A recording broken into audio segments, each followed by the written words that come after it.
नमस्कार साथियों, आज की इस क्लास में हम लोग जो है जीके जीएस का ये रिवीजन जो है इस क्लास में करने वाले हैं। तो चलिए करते हैं क्लास की शुरुआत। सबसे पहला प्रश्न है, हाफिज़ अली का संबंध जो है किस वाद्य यंत्र से है?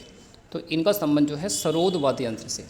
इसी प्रकार अगर आपसे पूछा जाए चिरागन मेला ये किस राज्य में मनाया जाता है? तो ये जो है पंजाब राज्य के अंदर मनाया जाने वाला प्रमुख जो है मेला है। नेक्स्ट इसके बाद अगला प्रश्न है, 1936 में बर्लिन ओलंपिक में जो है भारतीय हॉकी टीम के कप्तान कौन थे? तो देखिए 1936 के अंदर जो बर्लिन में ओलंपिक गेम्स हुए थे उसमें भारतीय हॉकी टीम की कप्तानी की थी जो है मेजर ध्यानचंद। इनको हॉकी का जादूगर भी कहा जाता है। नेक्स्ट इसके बाद अगला प्रश्न है, वन संरक्षण अधिनियम जो है कब पारित किया गया था? तो ये 1980 में पारित हुआ था। इसी प्रकार अगर आपसे पर्यावरण संरक्षण का अधिनियम पूछा जाए कब पारित हुआ था, तो आपको बताना है कि 1986 में जो है पर्यावरण संरक्षण अधिनियम पारित है। प्रोजेक्ट टाइगर को कब शुरू किया गया था? तो ये शुरू हुआ था 1973 में। नेक्स्ट इसके बाद अगला प्रश्न है, होम रूल लीग का गठन कब हुआ था? तो ये जो है 1916 में गठन हुआ था। तिलक और एनी बेसेंट के द्वारा होम रूल लीग का जो है गठन किया गया था। नेक्स्ट इसके बाद अगला दूसरा प्रश्न है, 2023 में पद्मश्री से सम्मानित होने वाले हेमंत चौहान का संबंध जो है किससे है? तो देखिए जो है 2023 के अंदर जो पद्मश्री पुरस्कार दिए गए हैं उसमें हेमंत चौहान को जो है गुजराती संगीत के लिए पद्मश्री सम्मान जो है मिला है। पद्म पुरस्कारों की बात करते हैं तो पद्म पुरस्कारों की शुरुआत जो है 1954 में जो है होती है और ये जो है भारत रत्न के बाद जो है दूसरा प्रमुख पुरस्कार होता है। नेक्स्ट इसके बाद अनुपमा भागवत का संबंध जो है किस वाद्य यंत्र से है? तो ये सितार से संबंधित है। इसके अलावा अगर आपसे पूछा जाए अरविंद कुमार शर्मा, इनको कौन सा पुरस्कार हाल ही में मिला है? तो इनको साहित्य अकादमी पुरस्कार दिया गया है 2023 के लिए। इसके अलावा कुशल दास और मंजू मेहता, इनका संबंध भी जो है सितार वाद्य यंत्र से ही है। नेक्स्ट इसके बाद अगला प्रश्न है, पंडित रविशंकर का जन्म कहाँ पर हुआ था? तो इनका जन्म जो है वाराणसी में हुआ था। इसी प्रकार पंडित बिस्मिल्लाह खां जो प्रमुख शहनाई वादक थे ये जो है बिहार से संबंधित हैं। जाकिर हुसैन का संबंध जो है मुंबई से है और जो पंडित शिव कुमार शर्मा हैं संतूर वाद्य यंत्र से ये संबंधित होते हैं और इनका संबंध जो है जम्मू कश्मीर राज्य से होता है। नेक्स्ट इसके बाद अगला प्रश्न है क्वेश्चन नंबर 4, 1956 में साहित्य अकादमी पुरस्कार जीतने वाली पहली महिला कौन थी? तो इनका नाम जो है अमृता प्रीतम है। नेक्स्ट इसके बाद अगला 5वां प्रश्न है, बर्ड मैन ऑफ इंडिया के नाम से किसको जाना जाता है? तो सलीम अली को जाना जाता है। इसी प्रकार टाइगर मैन ऑफ इंडिया कहा जाता है कैलाश सांख्याल को, इनका नाम आपको याद रखना है। और मेट्रो मैन ऑफ इंडिया कहा जाता है श्रीधरन को। तो ये कुछ चर्चित नाम हैं जो एग्जाम्स में पूछे जाते हैं। इसके अलावा जो सलीम अली हैं इनके द्वारा 2 पुस्तकें लिखी गई हैं, द फॉल ऑफ स्पैरो और बर्ड्स ऑफ केरला। ये दोनों सलीम अली के द्वारा लिखी गई किताबें हैं।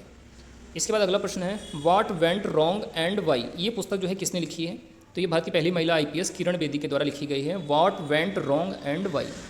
इसी प्रकार डिफेंडिंग इंडिया, इसको जसवंत सिंह के द्वारा लिखा गया है और नेशनल सिक्योरिटी, इस बुक को भी जसवंत सिंह ने लिखा है। फियरलेस गवर्नेंस पुस्तक को किसने लिखा है? ये किरण बेदी ने लिखा है। और हिम्मत है, ये भी जो है किरण बेदी के द्वारा जो है लिखी गई किताब है। फियरलेस गवर्नेंस, हिम्मत है और what went wrong and why book, तो ये सभी किरण बेदी के द्वारा लिखी गई किताबें हैं। नेक्स्ट इसके बाद बात करते हैं अगले प्रश्न की। तो क्वेश्चन नंबर 7 है, दक्षिण पश्चिम रेलवे का मुख्यालय कहाँ पर है? तो ये हुबली में स्थित है। नेक्स्ट इसी प्रकार उत्तर पश्चिमी का रेलवे का मुख्यालय कहाँ पर है? तो ये जयपुर में है। मध्य रेलवे का मुख्यालय पूछा जाए तो ये मुंबई शहर में स्थित है, जबकि दक्षिण पूर्व मध्य रेलवे का मुख्यालय जो है बिलासपुर में है। उत्तरी रेलवे का मुख्यालय दिल्ली में है और दक्षिणी रेलवे का मुख्यालय जो है चेन्नई शहर में स्थित है। तो यहाँ पर रेलवे के प्रमुख जोन और साथ में उनके मुख्यालय दिए गए हैं। नेक्स्ट इसके बाद अगला प्रश्न है, ट्रिपल जंप में सफ़ेद झंडे का क्या अर्थ होता है? तो ये अगर ट्रायल वैलिड है इसका जो है प्रतीक होता है सफ़ेद झंडा यानी वाइट फ्लैग। ट्रिपल जंप की बात हो रही है यहाँ पे। अगला है, गैलेरस ज्वालामुखी किस देश में स्थित है? तो ये स्थित है कोलंबिया देश के अंदर। यहाँ पर हम लोग कुछ अन्य प्रमुख ज्वालामुखी की बात करते हैं, जैसे भूमध्य सागर का स्तंभ किसे कहा जाता है? तो ये स्ट्राम्बोली ज्वालामुखी को कहा जाता है जो कि इटली देश में स्थित है। इसी प्रकार अगर आपसे फ्यूजियामा ज्वालामुखी पूछा जाए कहाँ पर है? तो ये जापान में है। देवबंद और सुल्तान कोह, ये दोनों ज्वालामुखी कहाँ पर हैं? तो ये ईरान देश में स्थित हैं। किलिमंजारो ज्वालामुखी कहाँ पर है? तो ये तंजानिया देश के अंदर अफ्रीका में है।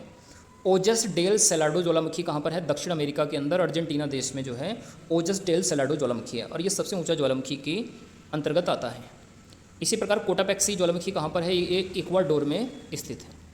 नेक्स्ट इसके बाद प्रथम गोलमेज सम्मेलन कब हुआ था? तो ये 12 नवंबर 1930 से शुरू होकर 19 जनवरी 1931 तक ये जो है पहला गोलमेज सम्मेलन हुआ था।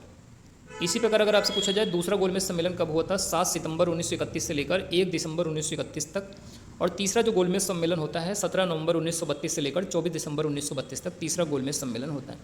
बात अगर गोलमेज सम्मेलन की करते हैं तो जिस समय गोलमेज सम्मेलन हुए थे वो जो है ब्रिटिश प्रधानमंत्री रैमजे मैकडोनल्ड की अध्यक्षता में जो है गोलमेज सम्मेलनों को आयोजित किया गया था और इसका उद्घाटन जो है जॉर्ज पंचम के द्वारा किया गया था। अगर भारत से पूछा जाए तीनों गोलमेज सम्मेलनों में किसने भाग लिया था, तो इसमें आपको कुछ नाम याद रखने हैं, जैसे अम्बेडकर, भीमराव अम्बेडकर जी, MR जयकर, इसके अलावा NM जोशी, तेज प्रताप इस्प्रो और CN मुदलियार। इन सभी ने जो है तीनों गोलमेज सम्मेलनों में भाग लिया था। दो नाम आपको खासतौर पर याद रखने हैं, अम्बेडकर का और तेजपाल इस्प्रो का। नेक्स्ट इसके बाद अगला प्रश्न है, काकोरी ट्रेन कांड या काकोरी ट्रेन एक्शन कब हुआ था? तो ये 9 अगस्त 1925 को हुआ था और यह जो है HRA हिंदुस्तान रिपब्लिकन एसोसिएशन के द्वारा इसको अंजाम दिया गया था। नेक्स्ट इसके बाद नौसेना विद्रोह कब हुआ था? तो देखिए भारतीय इतिहास में जो नौसेना विद्रोह होता है वो फरवरी 1946 में होता है। नेक्स्ट भारत का सबसे बड़ा आंदोलन भारत छोड़ो आंदोलन कब हुआ था? तो ये 8 अगस्त 1942 को हुआ था। इसी आंदोलन के परिणाम स्वरूप ही भारत को आज़ादी मिली थी। भारत में क्रिप्स मिशन कब लाया गया? तो ये मार्च 1942 में लाया गया था क्रिप्स मिशन। इसके अलावा लाल किला मुकदमा कब चला था? तो ये नवंबर 1945 में लाल किला मुकदमा चलाया गया था। इसके बाद अगला प्रश्न है, व्यक्तिगत सत्याग्रह से जुड़ा हुआ। तो व्यक्तिगत सत्याग्रह के प्रथम प्रणेता किसे कहा जाता है? तो ये आचार्य विनोबा भावे हैं, जिन्होंने पवनार आश्रम की भी स्थापना की थी। दूसरे प्रणेता व्यक्तिगत सत्याग्रह के पूछे जाएँ तो जवाहरलाल नेहरू थे और तीसरे प्रणेता इसके जो है ब्रह्मदत्त थे।